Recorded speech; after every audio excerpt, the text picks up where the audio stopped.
Welcome guys to the Rockstar Camp. We are here at the King of the Hammers 2025.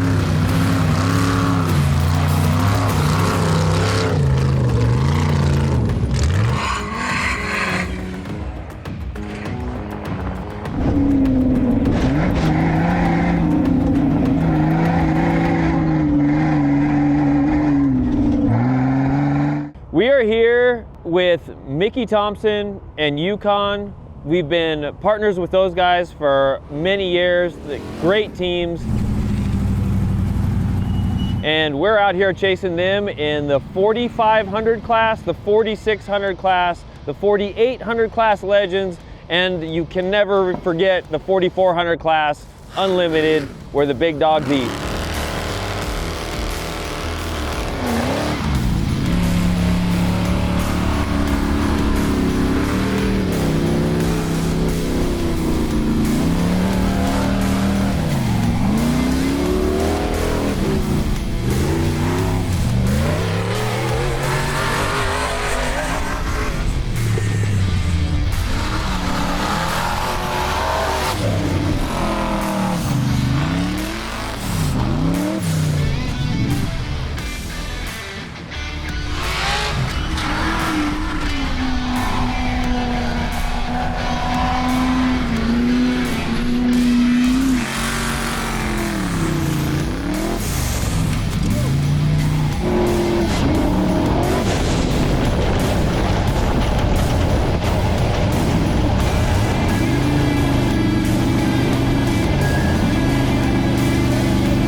Every year we're out here, we have a big team that we're out chasing and getting all this content and these shots and creating the race so you get to live what we get to live. And right here is some of the team that has been making that happen and made it happen today. Yeah, First Hammers, Johnson Valley's, it definitely doesn't disappoint. There's a lot out here, a lot different than my East Coast home that I'm used to. So it's pretty cool to see the race teams and kind of get to race ourselves in a way, chasing the race. Yeah, we got a little bit of a pre-run in for some of the trails, and yeah, it's pretty cool wheeling out here.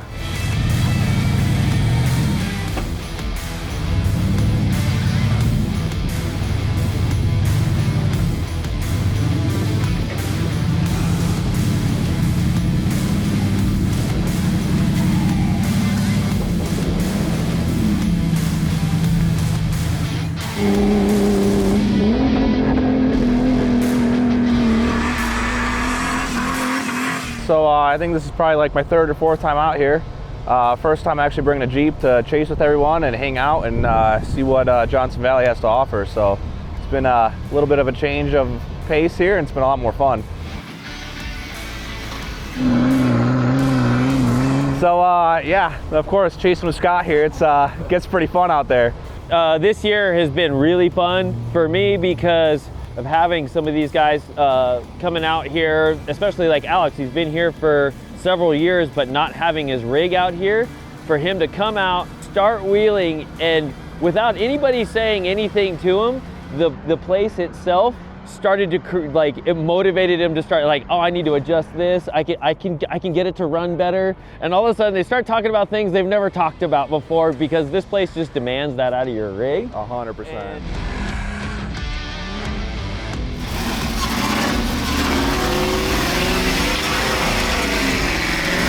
Happy to be back, man. I love it out here. Jeep's doing good. We had a few kinks to get worked out, but we had it back in the garage. Sean got through it.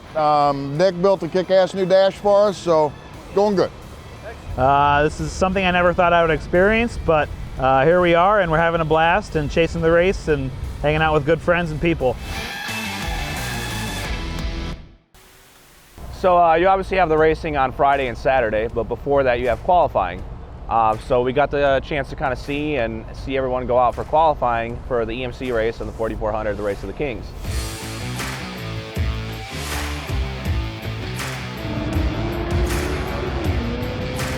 Qualifying course was pretty rough. There was a lot of gotchas in the qualifying course, so I think we ended up qualifying 17th overall.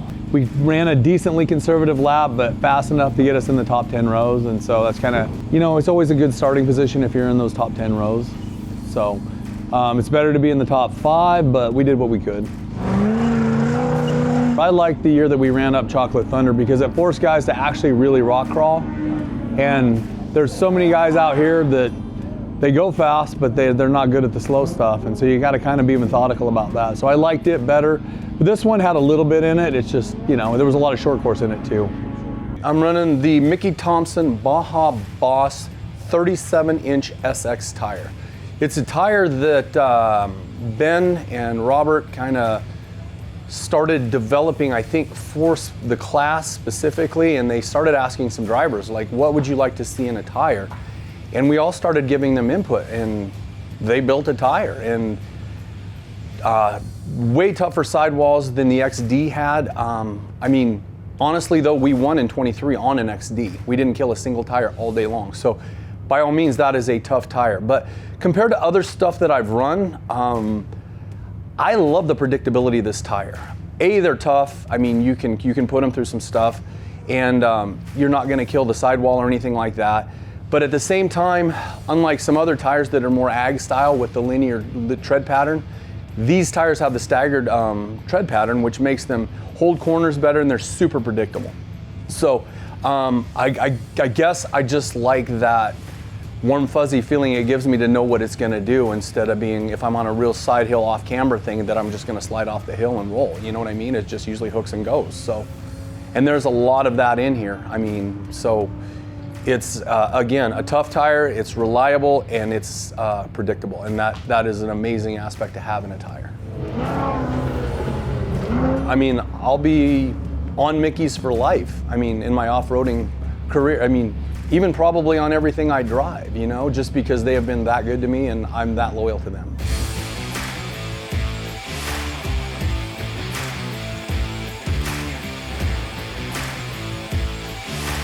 Qualifying is one of those, it's an interesting thing. It's a gamble, if you will, for these guys.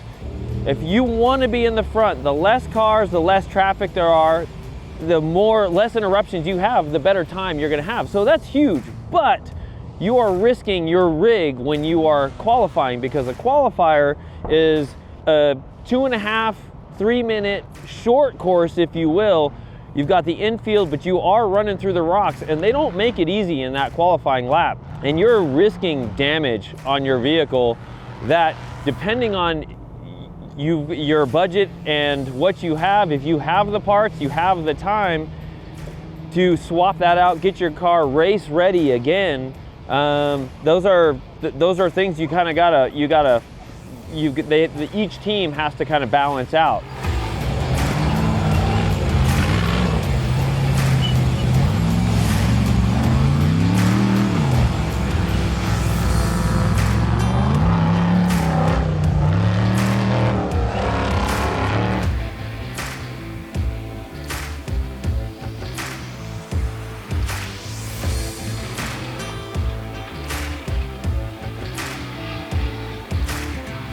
If you choose not to qualify, then you're even further behind those who decided to do it and didn't even finish. So, you are truly going to be at the back of the pack. You are guaranteed to have traffic and have to fight your way through it.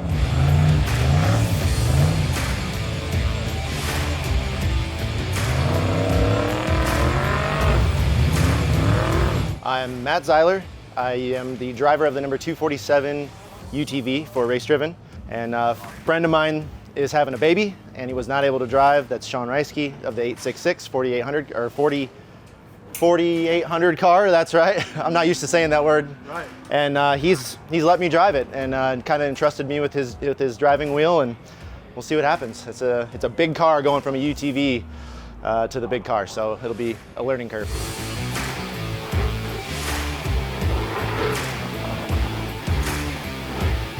So the qualifying in the 4900 class was a big blessing, because I made some mistakes with the 4900 car and I knew where I screwed up and I knew where I could make myself faster. So when I hopped in Sean's car, I knew exactly what I had to do. I knew exactly where I needed to put the car to make it faster. And I actually beat my time by couple seconds. The run went amazing. When we went out for qualifying, I had zero expectations. All I wanted to do was make sure I got the car to the finish line, because usually if you finish and you keep moving through qualifying in this particular race, you have a decent starting day. We got pole position today. Yeah, we got pole position in the 4900 or 4800 class for Sean, which is amazing, especially the first time I've ever drove the car at speed. So going into qualifying, I've never won a 4800 car, let alone drove on a Mickey Thompson tire. Thankfully, Mickey Thompson came in clutch. I did get a puncture, but it didn't go flat until after we crossed the finish line. So, and it wasn't easy on it. We went hard, we went fast, and one small puncture in the sidewall of a tire is awesome. I'll take that all day. There was cars pulling off that track with all 4 tires flat. So great day of qualifying. Thank you, Mickey Thompson.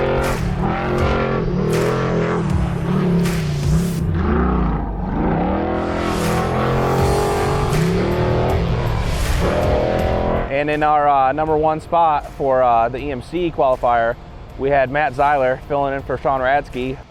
Which is outrageous. It is insane. To be, an alternate and then come to a place like this, never have done it, is outrageous. That really is, that's quite a feat.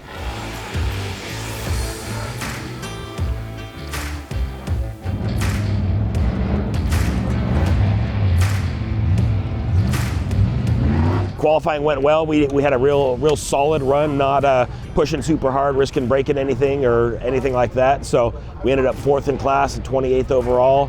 It was just a good, solid run. No errors, no mistakes. We made all our turns. My son Connor in the co-driver seat was doing great, and we had a good, solid run.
Qualifier was a lot more aggressive than I expected when I got here, but we pre-ran it quite a few times in my pre-runner, and I was really impressed with what they had to offer. The gap jump, pretty intimidating, watching a few people not make it, but luckily we had the horsepower, no problems.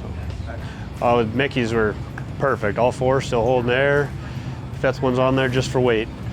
We had absolutely no problems. We took a nice conservative, just wanted a top 20 finish, ended up 13th, I think. The traction we had going up the rocks today was hilarious. Just everything we pointed at, shot right up, no problems whatsoever. And they said just conservative, wanted to make sure we got through there clean, and clean is fast apparently. So.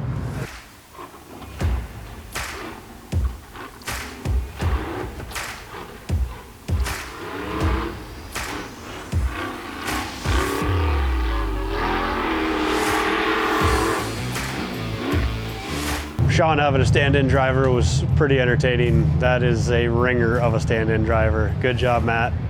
Yeah. Proud of those guys, proud of the team. Yeah, we verified all our notes this morning with doing it again in the pre-runner. And first thing tomorrow, we're gonna take this big girl out and try to burn a lap to get an idea of fuel consumption and triple check our notes now with this instead of the pre-runner.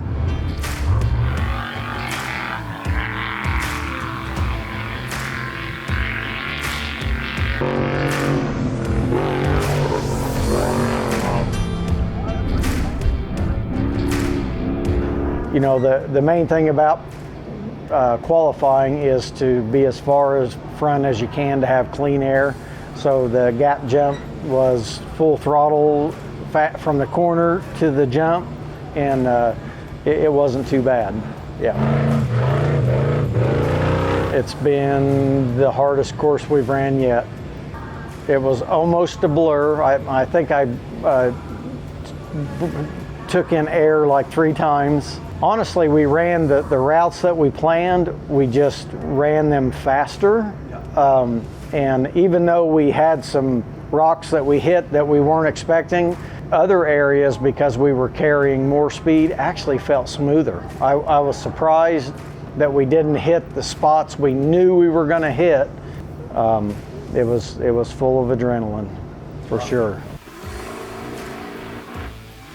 Well, surprisingly, so my wife asked me, where do you want to finish, or time-wise, and I said, if we can get a sub 4, that's good enough for me. Top 10, good enough.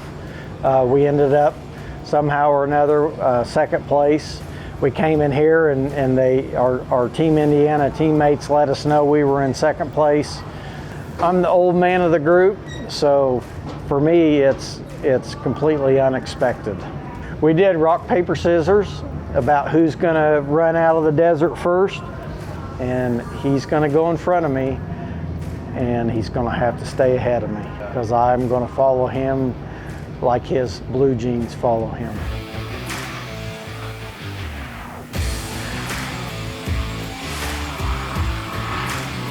I'm actually not 100% sure where everybody else landed, but I know me and Jeff, Team Indiana, with Mickey Thompson, will be starting 1-2 on race day. So we just kind of did a Rochambeau for who gets to get the jump.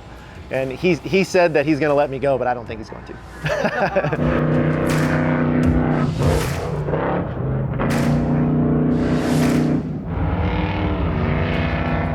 This year qualifying had a special obstacle that we have never seen here at King of the Hammers, and that was a true gap jump. They had an over and under, which was very cool, and we had some carnage on that gap this year.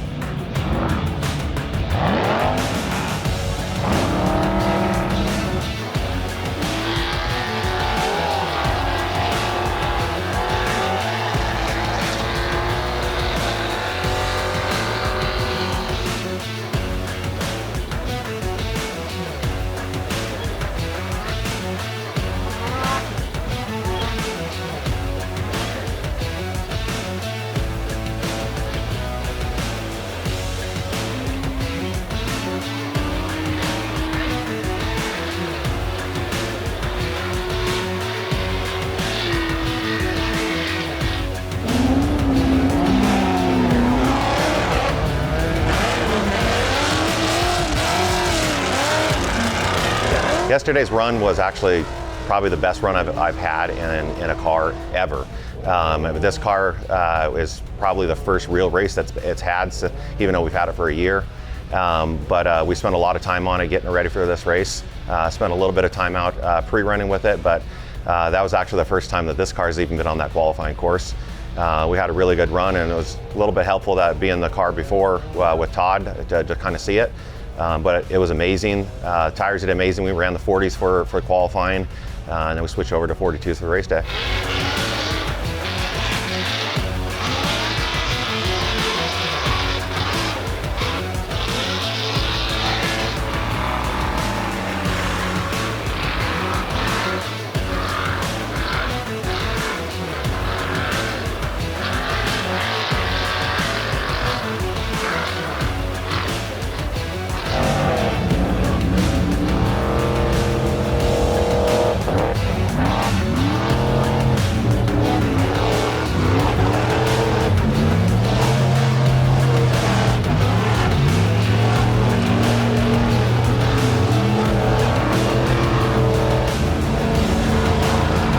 Yeah, we had a great qualifying actually. I got out there and ran basically the rocky section, so I got a good feel for that. And there were a lot of good optional lines, you know, lefts or rights, 2 or 3 options. So I just kind of told my co-driver Huck, I'm like, hey man, wherever the car gives us, what we're gonna do. And he was on it. You know, the second I said, hey, we're going left line, boom, he's calling out stuff in front that way, or hey, we're taking right line, he's over there. So yeah, no, we had a great run. We ended up 42nd, so not bad for a straight axle car. honestly, I think we're definitely in the top 10 of straight axles, maybe even the top 5 or 6. I'll take that any day. That puts us up in the first 20-ish rows, and should put me on the outside line to start the race, so I'm pretty stoked.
So going into qualifying, our goal was to kind of be in that top 20-30, just so we can avoid any of those traffic jams.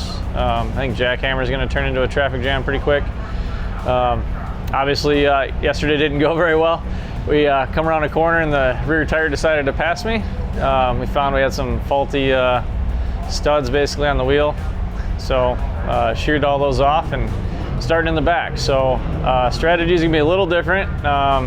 But it's literally going to be kill mode now. I think Jason Shear had trouble as well, so we're going to be starting side by side, I think 87, 88. And I think we're just going to punch our way to the front as aggressive as we can and get to the rocks and see if we can avoid the traffic jams. Oh, the tire's been awesome. I mean, I'm sure you could tell by how we started that run. We were not being easy on the car. And again, our plan was to go throw down and get to the top. And I'm confident we can get there tomorrow. And we're gonna hit probably every rock out there tomorrow to get to the front, and I'm sure we can do it.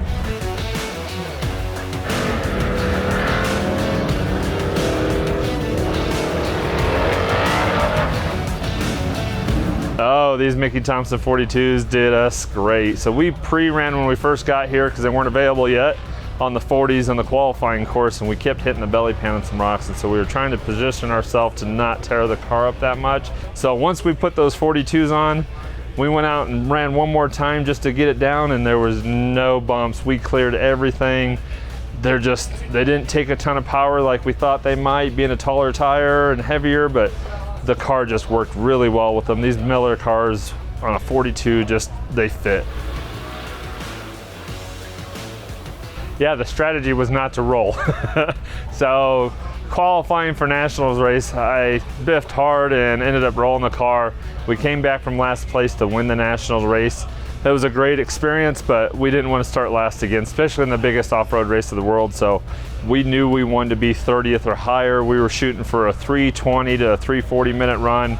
We ran it right in the middle of the 3:24. We're starting 28th off the line. Couldn't be happier with that. We'll let the big IFS guys get out there and run that desert hard and start picking them off one by one in the rocks.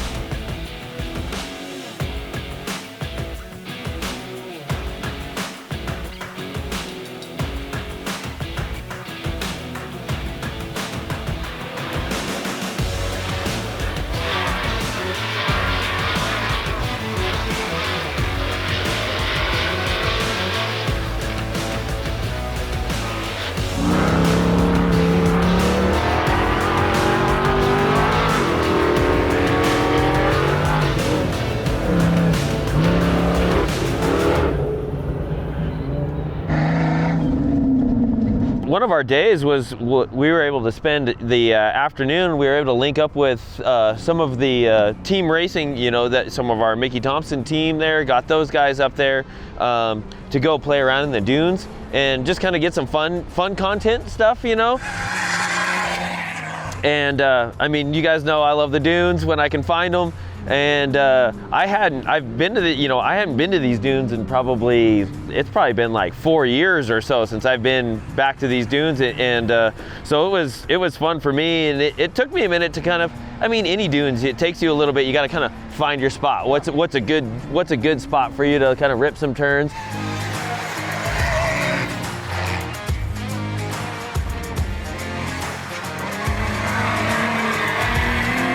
I know you have a dune area out there in Michigan. Yeah, so that you guys get on. Michigan, we have the sand dunes there. It's definitely, I think it's a little bit different than what we have. 100%. Like you have way more room for speed. You have way more room, and it's a little bit more hard packed over here, I would think. Doesn't let you quite get for like these little 90 horsepower rigs out here that don't have the big motors to get some speed, and kind of, there are steeper areas. There are like more bowls you can go into, which is really cool too. Bowls and stuff like that we don't have. Yeah, so like the harder packed stuff is like, we don't have that stuff.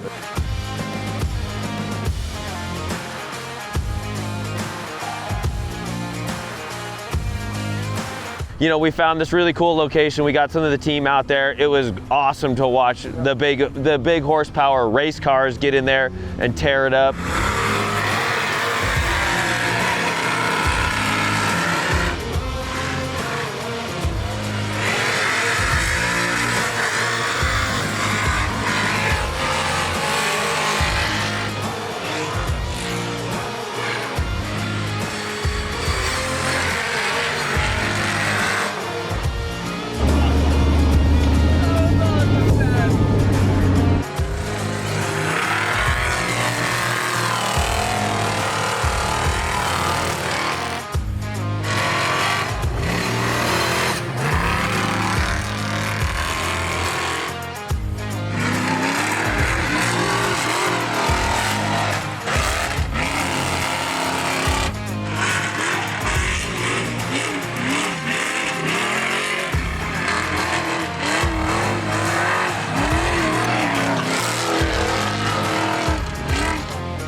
And if you can find a jump, that's always a plus in my book. So that's kind of usually when I come to a new dune area, that's kind of like, I'm just trolling around looking where I can jump something.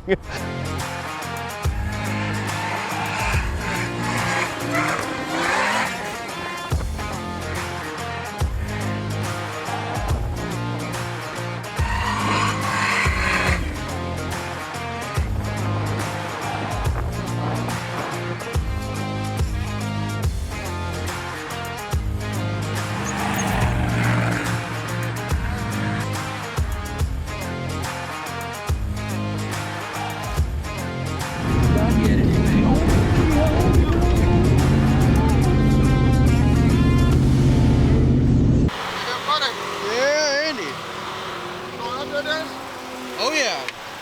Where are we going? Chocolate Thunder? Yeah. Pudding Pops. It's gonna be great.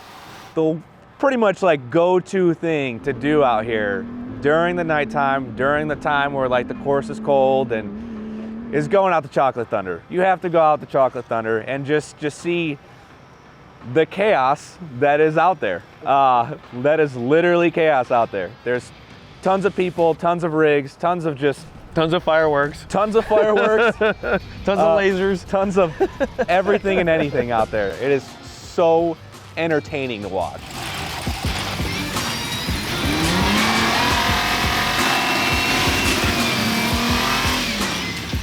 You have all these people yelling at you, and you have this big crowd. It kind of gets nerve-wracking. You kind of look at it and like, dang, like, I don't want to go in there. That seems kind of scary. Like, there's a lot of stuff. And I'm like, I don't want to be the guy that just like gets stuck. Screws up, he gets stuck, yeah.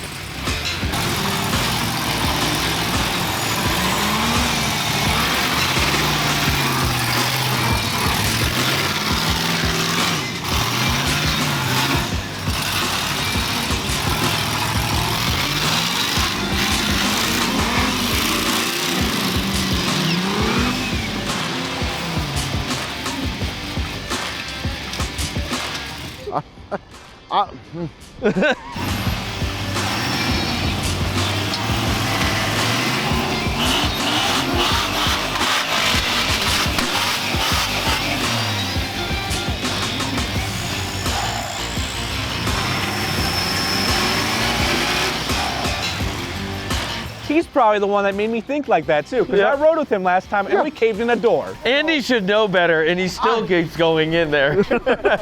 I love Chocolate Thunder. I love the obstacle.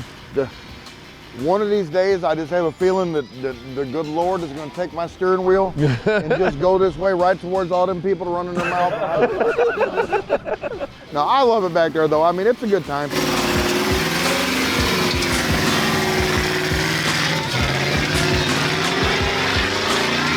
It's definitely a huge intimidation factor, though, like you were saying. I mean, it's everybody. There was a second grader up there talking all kinds of shit. Like, well, I will go take your recess pass away from you.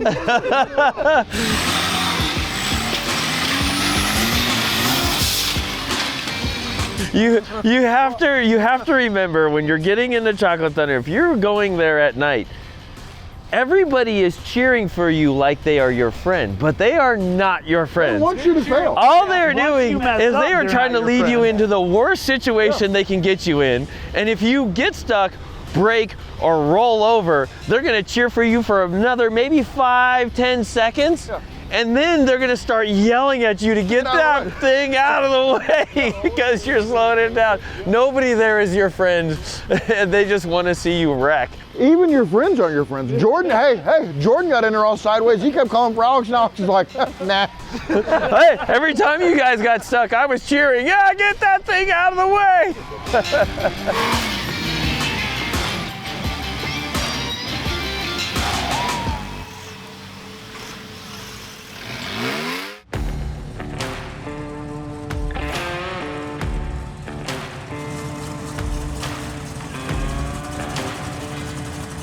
You know, and then we got through qualifying, we got into race day, you know, and it was really great. You know, we had 3 Mickey Thompson drivers coming in, leading the way. Awesome way to start the race.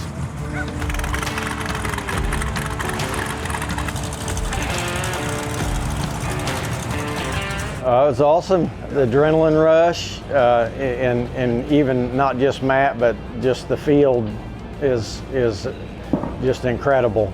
A lot of pressure. Sure. Yeah, I think we drove harder because of that, pushed harder because of that. We said going in that we wouldn't go as fast as the other guys, and I think we hit 88 mile an hour today. Never done that before. A little overwhelming. You see about 120 cars sitting there waiting to go, and then seeing them just kind of pretty much in 20-30 second intervals going one after another.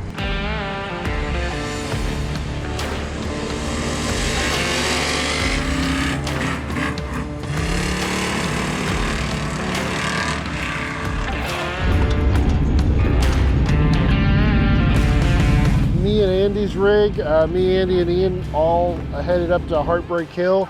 That's just a couple miles right outside of Himmertown. It's the first real powerhouse obstacle that anybody gets to. It's just a nasty hill climb, and we headed right up there to get the first shots with the media team.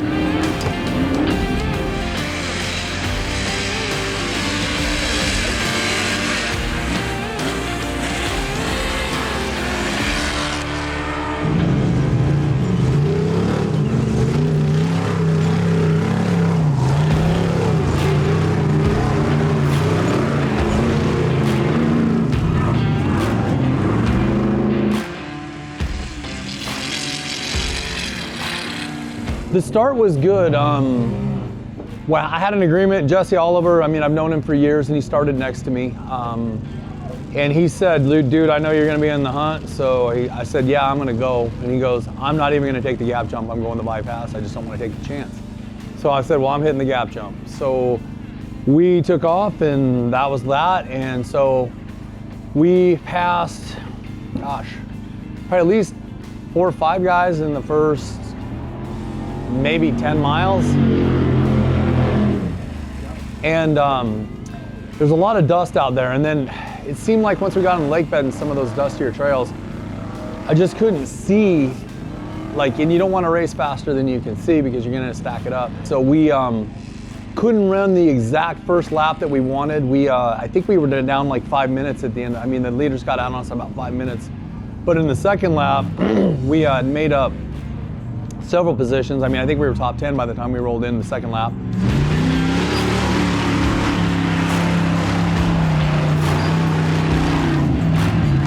They're doing pretty good. You know, I like Heartbreak because, you know, you get positioned up at the top of that mountain, you see them coming up along the valley and where they're building speed and then shooting up, and then you get a pretty good shot of them still once they're at the top, you know, and they turn the corner kind of towards the backside of Turkey Claw before they get moving. You know, it's nice being that close to the beginning of the race. You know, you're seeing a huge field of racers come through in a relatively short period of time, which is something you don't usually get, you know, as you progress later in the race at the other locations. So, I mean, that was a great spot.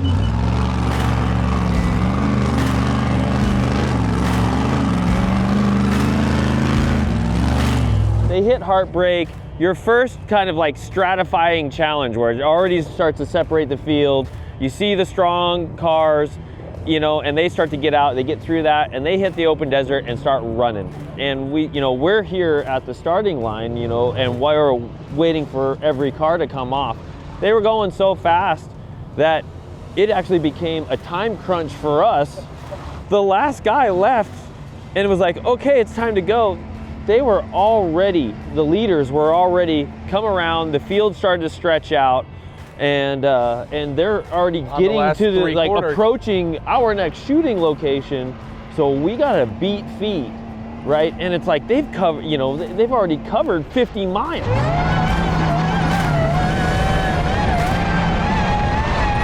We drove hard. We actually did get passed by one car in the desert, but we stayed really on track and we're within passing distance of him the whole time. So the first lap was phenomenal. It really was. So traditionally, lap 1, lap 2, lap 3 are completely different laps. This year, it was the first time that, since I've been coming to King of the Hammers, that the desert lap, lap 1, was a part of it again. Once we buttoned up at Heartbreak Ridge, we shot down over here to back door.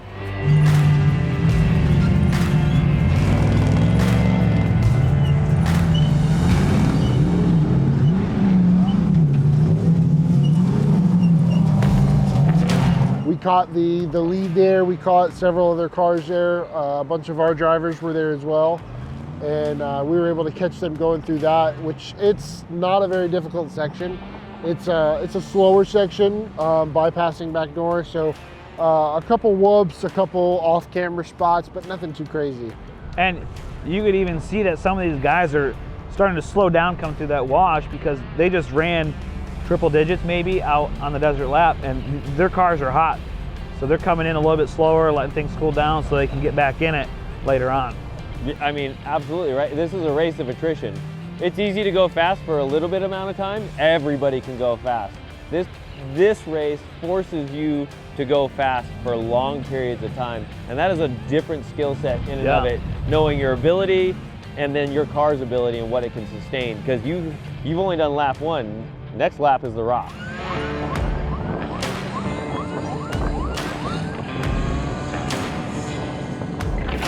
Matt Zeiler, you know, was one of the top qualifiers. We were really expecting big things. We didn't see him there and ended up not seeing him in the rest of the race. Unfortunately, we found out a little bit later, mechanical issues, which unfortunately ended the race for him.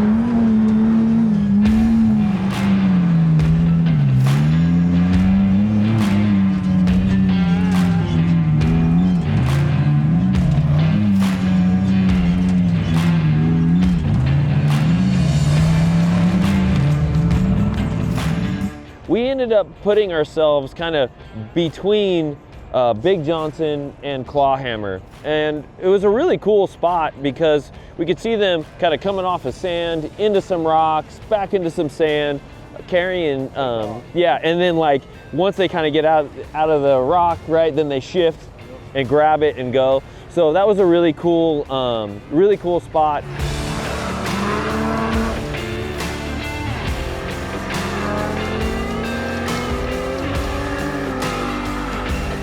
We had a very short drive, pretty easy drive. So Straight shot. it's a straight shot, a couple whoops, but it's nothing too terrible. Yeah. We had less than 5 minutes before we started seeing racers. No kidding. We saw the lead racer, and then we started seeing all the guys chase in right behind him.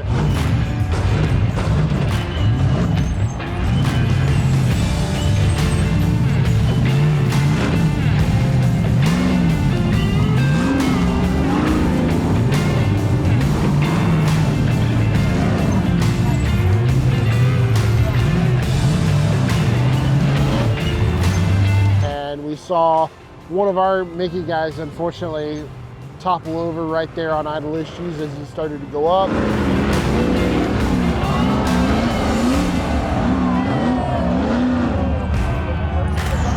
We had a little bit of a mishap in idle issues and laid the car on the side, and so I had to crawl out of the car while it was on its side, get the winch all rigged up and everything. Jeff got out and helped a little bit too there.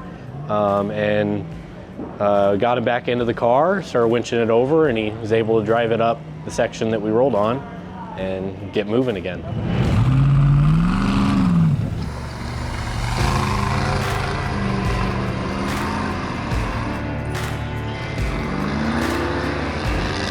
A couple of the other drivers starting to make passes, go around him. It was a pretty action-packed spot with a lot happening. A lot of guys coming down fast, a lot of guys trying to get up fast, making a pass, recovery happening at the same time. So a lot going on right there.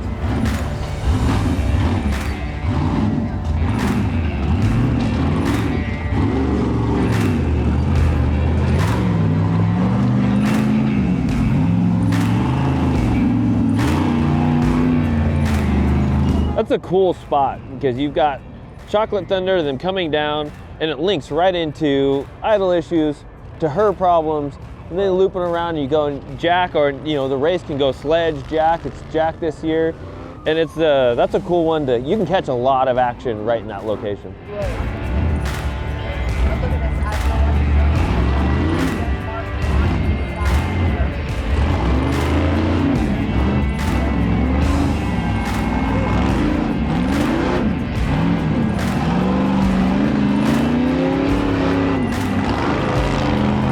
They came through the back portion of Tack Hammer, which is a pretty mild trail.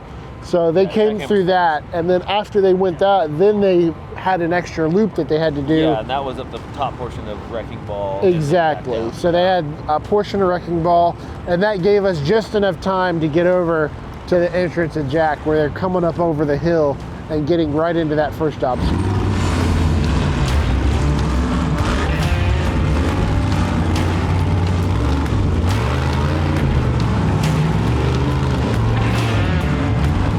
Cool spot to be able to watch because you can see so much action. You can leap on right. You can chase that guy.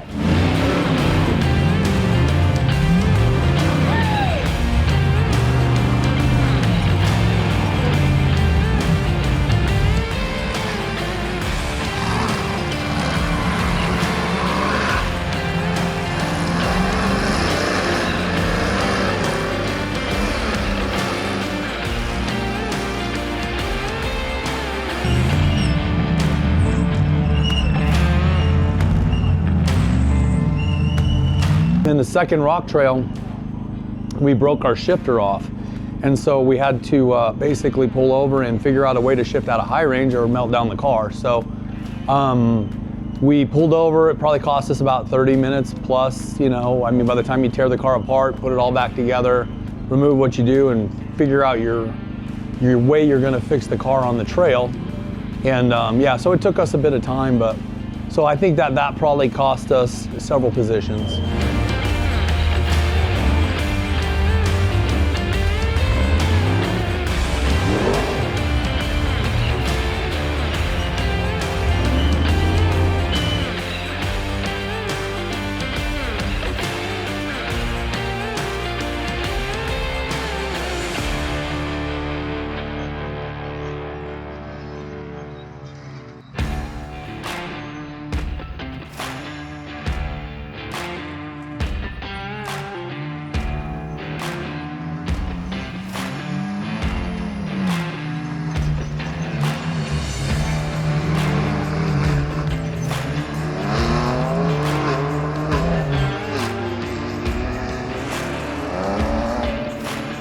And we kind of made the decision to head back to Maine and catch our drivers coming in for the final turns there.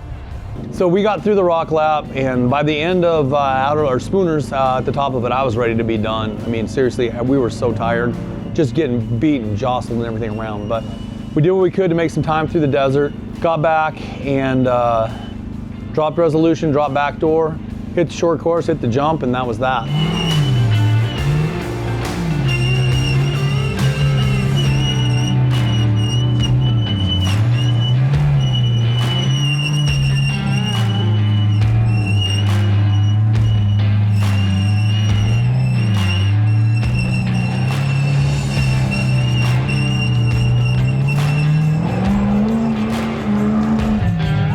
We ended up, gosh, I think like 40 or 50 minutes behind the leader.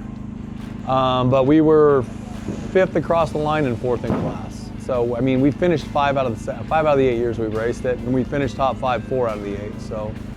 He came through and he kind of dictated our pace of when we're moving, how we're moving, and I'll tell you right now, he didn't make it easy on us. He was making really good time, and he was our first team member to cross that line. These tires, these are the same 4 tires I started the race on. We didn't kill a tire all day long, so we were spinning and doing everything we could to fight for every inch, and they gave it to us, so. Oh, it's disappointing, man. I mean, if you've won this thing once, that's all you're really, that's the quest. And I mean, I've been on the podium the last 2 years, so to not be on the podium this year is kind of a heartbreaker, but it is what it is, and yeah, we'll see what happens in the future, but yeah. No, and then after that, we had Jeff Martin come blasting through the finish line.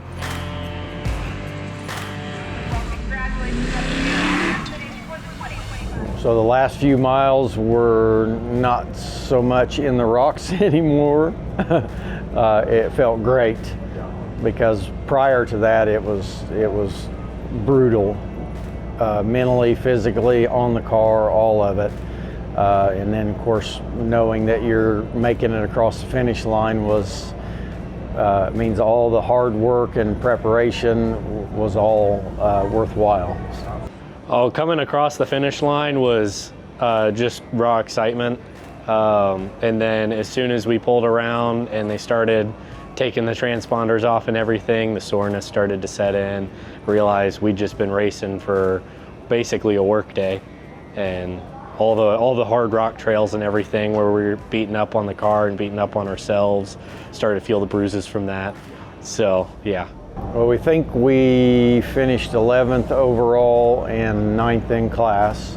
You know, and that was really impressive because earlier in the race, we saw him coming down Chocolate Thunder into idle issues, and he had actually rolled there, got that thing uprighted and still came through, and man, he finished strong. He had a hell of a run today. Pretty sure it secured our #1 spot. Yeah, so we went into this race with a slight advantage over those two, and I'm not sure if anybody else was in contention to take that spot away. So what we see right now looks like that we're going to be the national champion. The hammer down as we speak.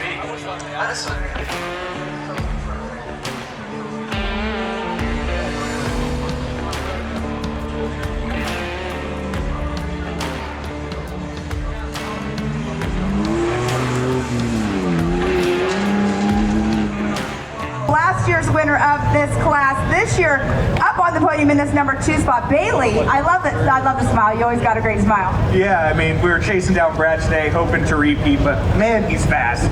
He was having a good solid run. He was really consistent. Every time he went by us, he was really good, running really consistent. Yeah, he did. Not to mention, obviously, he's got a boatload of experience, knows how to manage a car, and has been on that podium before.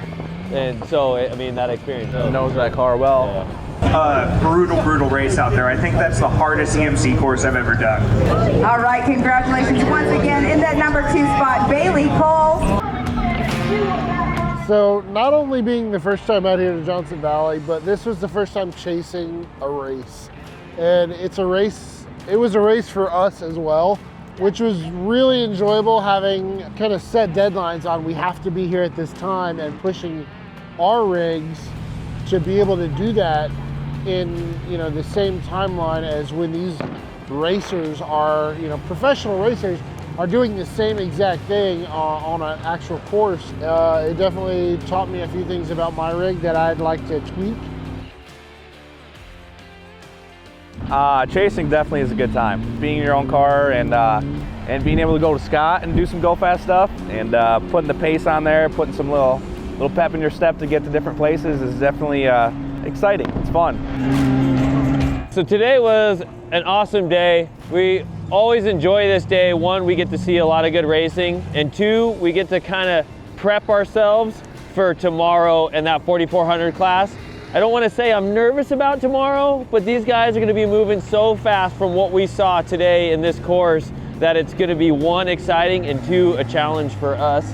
This is the birthplace of Ultra 4, and there's a reason for it. You can already feel it. It just forces you to start changing your car, your driving style, to go fast and be there and try and keep up with these guys. And so tomorrow is going to be exciting. Group of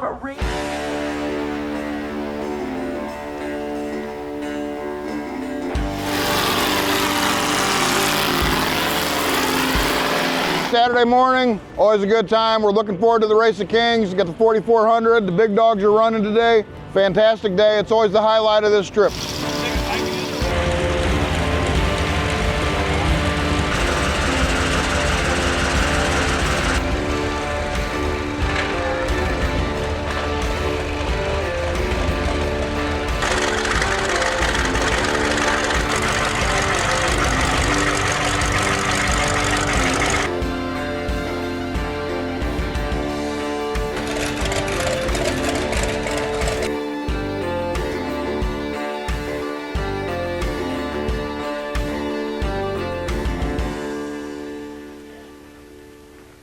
Saturday morning is kind of a rinse and repeat of the Everyman Challenge.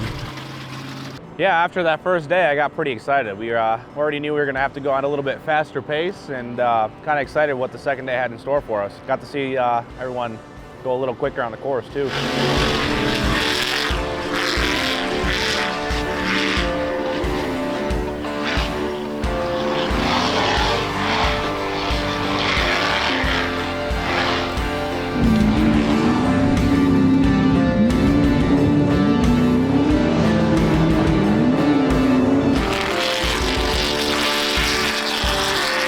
The field today was a lot different than yesterday. The EMC class was impressive as it was, but seeing the 4400s go through there, we were staged at Heartbreak this morning, just like yesterday, and they hit the corner from Hammertown coming towards Heartbreak a lot faster. We had already seen people make passes from between Hammertown and Heartbreak. We could see them off in the distance passing each other already. It was pretty wild to see.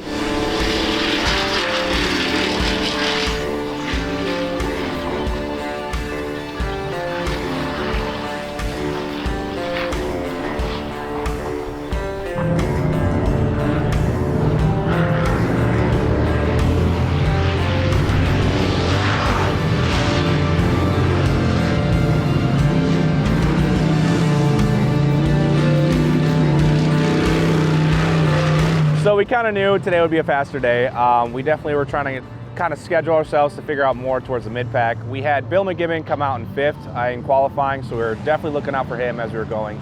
We were initially trying to make sure to kind of see Tad from North Shore, Unfortunately, he had kind of a rough time during qualifying, ripped off a wheel. So he's starting towards the back of the pack.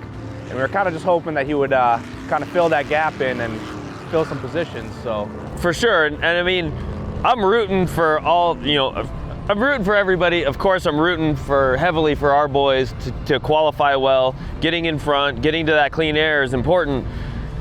I'm also quietly rooting for myself and our team because when they qualify together, whether it's in the front, preferably, or in the back, if they're together, it makes our lives way easier because that changes logistics for trying to chase race. When we have somebody qualifying in the front and qualifying in the back, now all of a sudden we have to cover that entire field, which makes our timelines get very tight because we're staying at each location longer to try and catch everybody that come through before we make the leap to get in front of our front car again. So everything gets real tight and it takes extra timing, coordination, and speed within our chase cars to get back in front of these guys and catch everybody racing.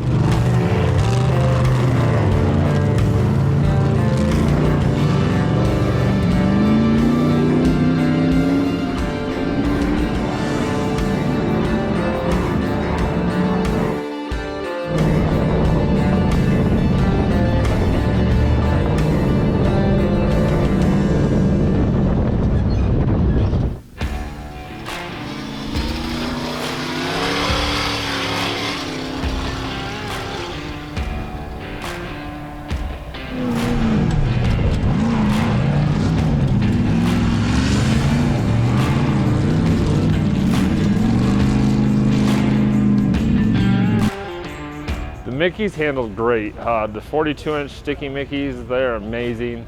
It's like I gained horsepower running them. Like, we just kept going and going. The car just ate everything up. It's the fastest I've ever ran in the desert in the whoops. Still not as fast as some guys, but hey, for what I've done before, it's definitely picking up the pace. The desert loop was a oddball. I'm not a big desert racer, so the whoops just make me nervous going that fast over them. So I felt a lot more comfortable in the car though with those Mickeys on there. They really did make the car ride a lot better.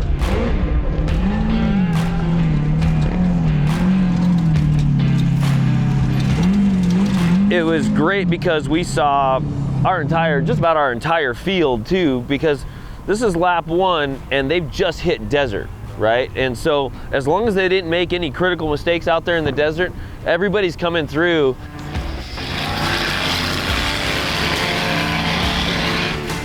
And you could see already from the start, we moved to this location and that grid is shuffled. There's been passes, there's been things, and you get the surprises of like,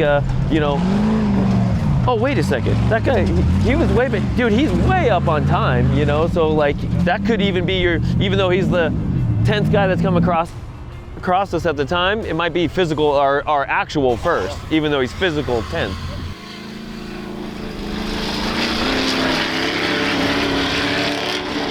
We're running the same desert loop every lap. So there's that 65 miles of desert, that's every lap, and then they're gonna add rock trails. So the first lap, 65 miles of desert, second lap, that same 65 miles plus another 20 miles of rock trails. And then third lap, we don't know yet, but similar situation.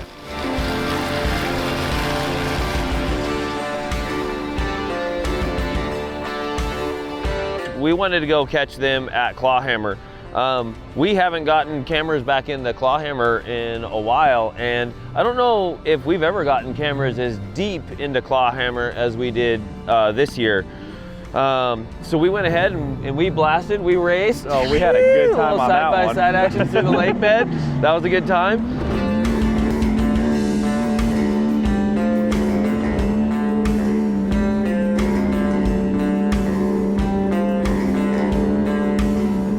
And got back up in there as far as we were allowed to take our vehicles, and then from there guys loaded up, and these guys just, workers, They had the cameras and the booms and everything, and humped all the way back in there. And I mean, the canyon starts out wide and then just starts to draw in the farther back you go. And I was glad to see. I mean, I brought them there, and I was like, you know, talking to the cameraman, hey, you can shoot this, shoot that, but it's, you know, it gets better the deeper you go.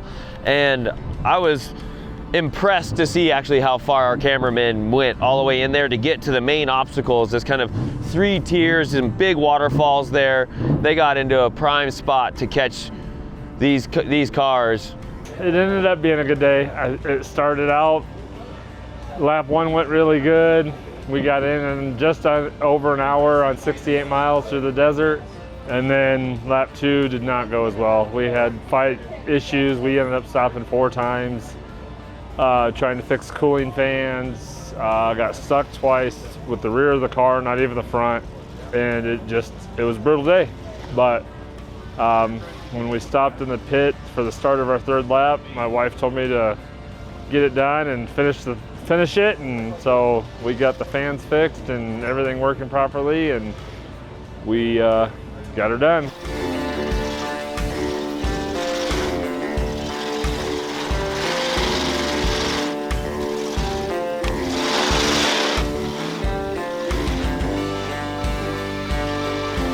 So, you know, we took off out of back door. We wanted to go ahead and beat feet and get over to Chocolate Thunder as quick as possible. And, you know, we weren't there very long.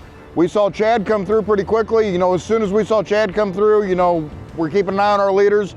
We knew we had to get ahead and get moving on to the next location and head on down to Jackhammer to make sure we caught those guys coming through the next series.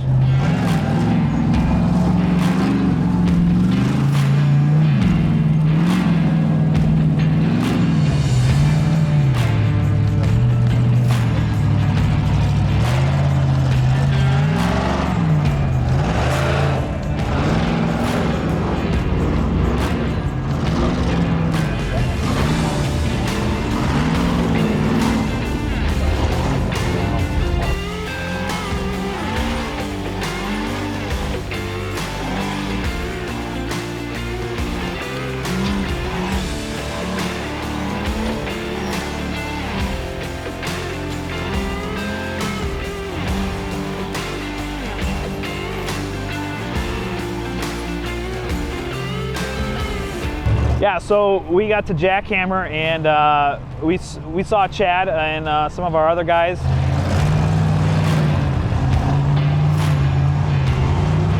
Once we started lap 2 and the rocks really started to come in heavy, the racers were definitely slowing down. We saw a little bit more of a spread between the obstacles that we hit.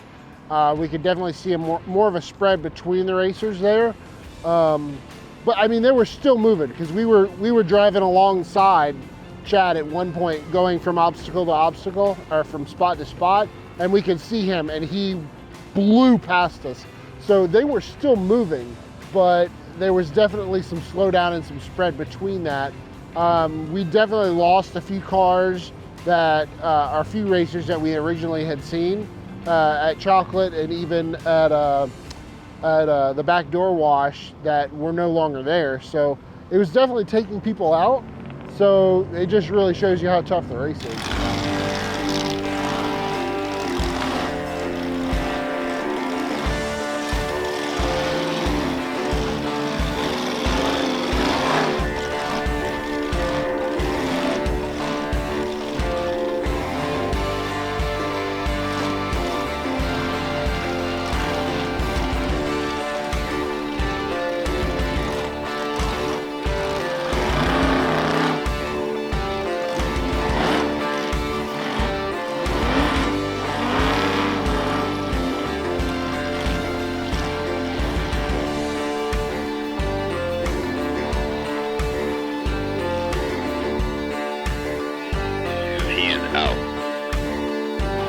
I was really excited to see Andrew McLaughlin running so strong. He came through the desert extremely strong, and coming through Clawhammer when they started on lap 2, we get to another location and we start to see that stratification of the field after going through the high speed section of the desert, and now they're hitting rocks. And by the time our second location, they've already gone through several rock trails, and you see the field spreading out, and Andrew was running strong for Team Yukon. You know, it was great to see the car running as strong as it was.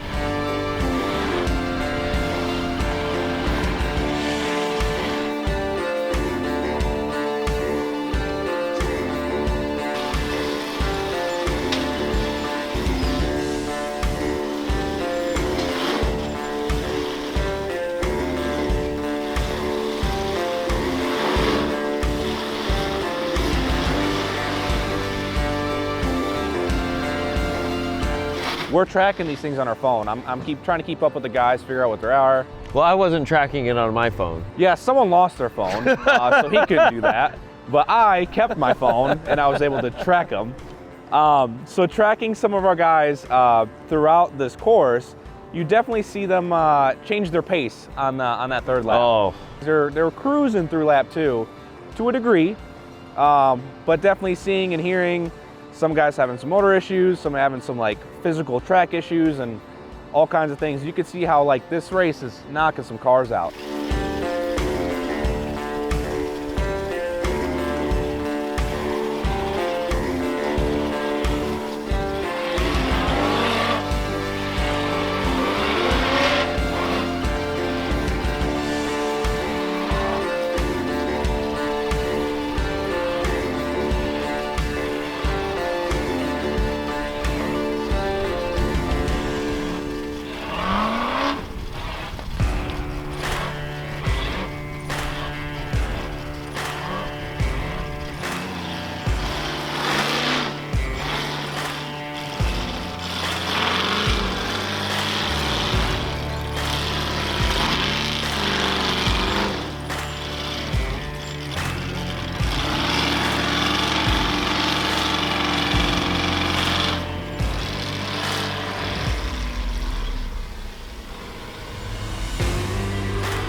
Once we went from our stop 2, which was Clawhammer, we were able, that just logistically put us, and we were so far in there, it set us up to catch Full of Hate.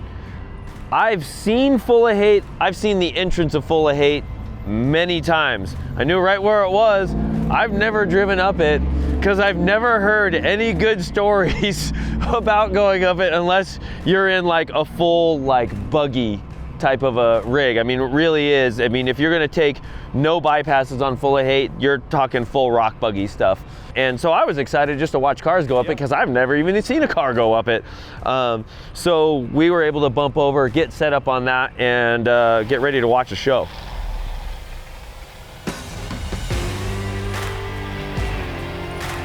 And we had our first lead cars, you know, coming through and starting to take that stuff on. And it was, I don't know if comical is the word, but it's kind of like, it's a word that comes into my mind because a race car is different than a rock buggy. And this is a kind of a rock buggy trail. The way they gotta kind of bang these cars through these things, I don't know that grace is necessarily the right word to describe how they're getting through these things. And this was purposely set up to where they had to take the hard line. They Yeah, had to go yeah, through the hard it was line. set. Yeah, it was absolutely set up for that. They had the tracker locations with like down in the bottom of that trail in the deepest, nastiest. Oh, yeah. So if you were out wide at all, like kind of skirting something, you weren't hitting that RCP. So like, no wonder there's so much like a massive amount of attrition in this field, even though they're the best cars built in the world. Like, these trails are gonna just start destroying cars. So as we were sitting there on Full of Hate, Joe Gatlin was kind of first to arrive of our team that we were chasing to go through there. And at this time, there was a little bit of a traffic jam in there. So seeing him trying to figure out what to do, how to do it, kind of get in there and also push his way to the top was pretty interesting on trying to strategize on what you could do. And then Chad Hunt ended up showing up, and what I thought was Chad Hunt was our race lead, right? Our team lead at that time. And then Joe was there, you know, and it's one of those things where, you know, like what's happening out in the desert stays out in the desert, you know, you don't know what's happening, and all of a sudden it's just which car shows up. Joe had gotten up in there. We already had a traffic jam up in there, so he was kind of like hung up in figuring out how he's going to be negotiating this or waiting in turn kind of thing, because everybody's having to winch through it.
And then Chad pulls up and he's looking at it and he's down in there, and then he starts to like take lines kind of around and trying to stay into it as much as possible and get through this thing. Now, if you go too wide on something, you could miss your marker, right? Your what is it? RCP. It's a RCP in that area, VCP out in the open, which only have a 50-foot perimeter around them, and so it doesn't take much to miss that. Now, when you miss that, that's a 15-minute time penalty. So then you're kind of like gambling. Now you need to be doing everything you can, and everybody's doing everything they can, be staying in that, you know, in the race kind of thing. But then when everything's wadded up and you can kind of be on it, and you're like, you think you're catching them, well, you know, then you're trying to work it. So it's a balance for every racer of doing that. And that, like, Full of Hate was 100% every racer we saw going through there. We could literally see their decision points. They would stop and like, okay, how are we gonna, like, you know, strategize and play this thing, getting through it.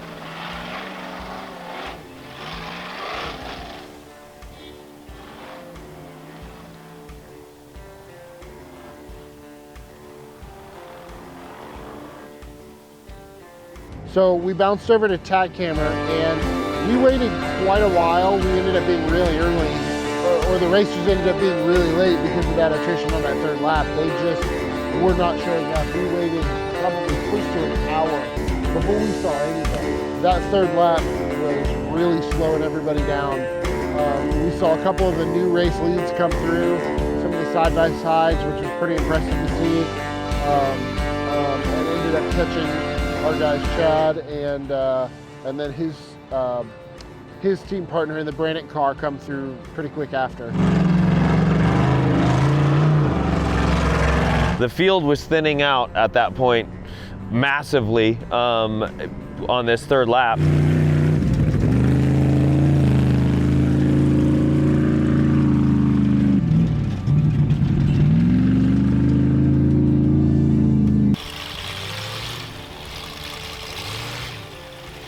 So after we saw our boys make their way through, and it was great to see everybody end up actually so close, we had one extra new Mickey guy come in on Brannick Racing, who's a friend of Chad's, and he pulled him in, and he pulled in the right guy, because we're talking lap 3 and he is in the race and finished, right? And so we were actually packing up, saw him, caught him, great footage of him going through there, and to see another Mickey car banging up the worst stuff you could imagine.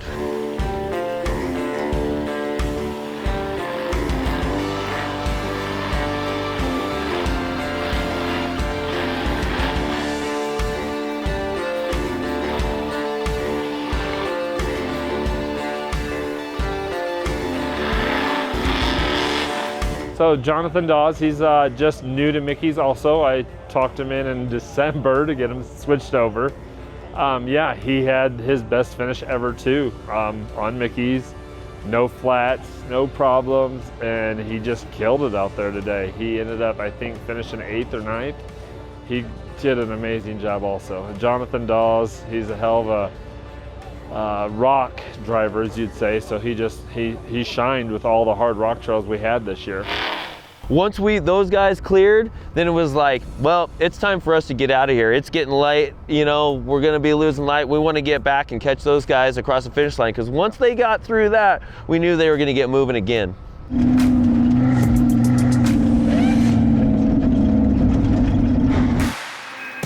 Chad ended up finishing.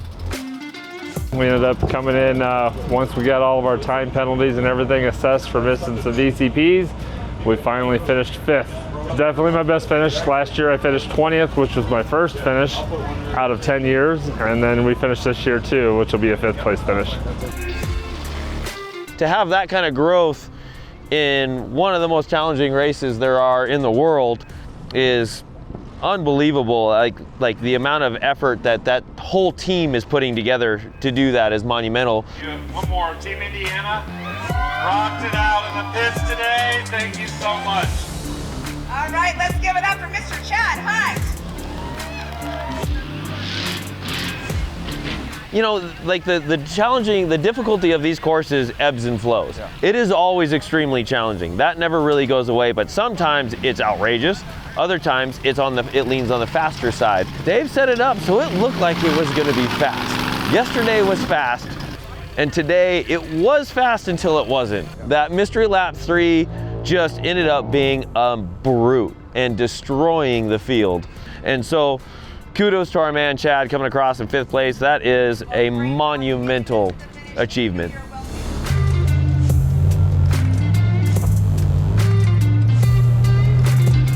For this being my first King of the Hammers, it was, I wasn't really sure what to expect. You know, you see all the things on the internet, you hear all the stories, and honestly, all my expectations were met. We had a good time. The race was very interesting to watch firsthand up close. I think what really made this week was not only the team that we had here, but also the safety equipment that we had in place so that we can go chase these guys at a fast rate. Knowing that safety is our #1, and then that we can also effectively go support the teams that support us. And them heated seats too. And heated seats. Heated seats made a big Thank you, difference Justin. today. So being my first Hammers, it's always been a race that I've followed. It's always consumed my week. You know, when I'm home, I'm watching the races. So to actually get out here and see a lot of these guys in person, heck, even get the chance to talk to a couple of them, it was really cool experience to do that. On top of that, being able to chase the race and go from point A to point B and see the scale of some of these rocks that, you know, you can't really tell. To see the scale of what they're doing and how fast they're doing it is really impressive. And then being able to take my own rig out here and to be able to actually put tires on it and get that experience has been really cool.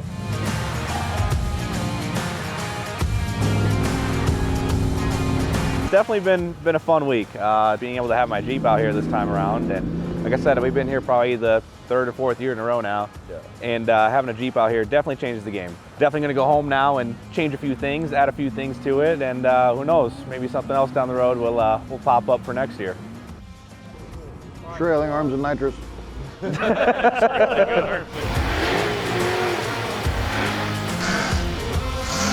But we all had a good time, and it was really fun.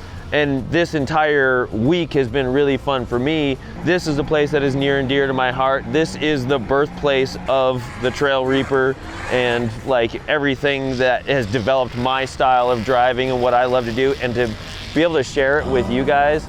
You've been out here before, but it's still not the same until you get your car out here, and to be running side by side, paralleling, blasting through stuff with you guys and watching you rip this stuff up has been really exciting, and an extra treat for me to kind of share my place with you guys. Thank you guys again for joining us for another King of the Hammers. We're grateful to be out here chasing the race with you guys again for another year. We look forward to seeing everybody again next year. Big thank you to Mickey Thompson and Yukon for all the support and making sure, you know, we can get all of our guys out here. And a huge congratulations to all the racers. You know, everybody from Brannick, everybody from Yukon, everybody from Mickey. All you guys had a great season. It's a perfect way to finish it out. We look forward to seeing you guys in 2026.